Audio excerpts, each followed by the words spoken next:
Hi, my name is David Pascoe. I'm Executive Senior Vice President of Global Talent Mobility at Cartus, where I'm responsible for a large global client portfolio and also the EMEA and APAC regions, with executive sponsorship oversight for technology initiatives and environmental sustainability. With ESG priorities differing between regions, my experience can help WERC lead the mobility profession on some of today's most pressing challenges by helping us maintain perspective and not create one problem as we solve another. ESG priorities can be partially driven not only by local interest, but also infrastructure and capability, which may differ widely by region. Take the widespread example of electric vehicles. In 2022, market share for pure electric vehicles in Norway rose to 79%, with the country targeting 100% by as early as 2025. A bold and encouraging step, but one which may not be replicable in all markets for a variety of reasons.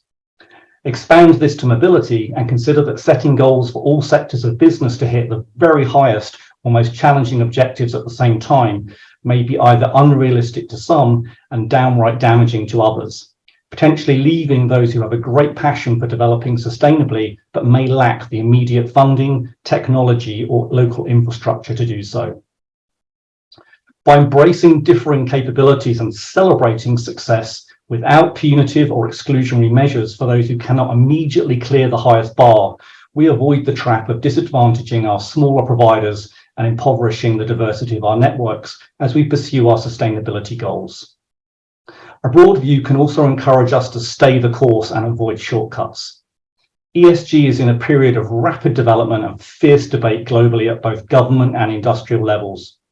While huge steps are being taken in the calculation of environmental impacts, primarily focused in the emissions space, a scorecard alone provides only a possible way to quantify impact and is not a solution in and of itself. Solutions pitched by early entrants into the marketplace have focused on carbon credits and offset programs.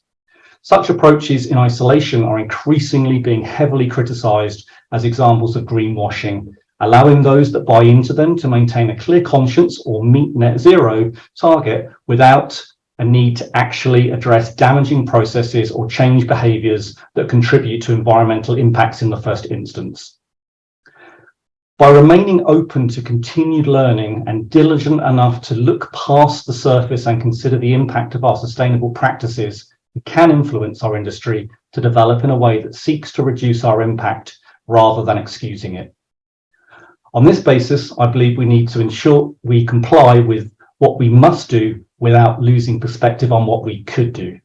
While it is unlikely that a universal methodology, standard, or framework is forthcoming, a global perspective brings great value in understanding where the highest requirements are in any given region at a point in time. And that's my take on 2023. I'm looking forward to a transformative year.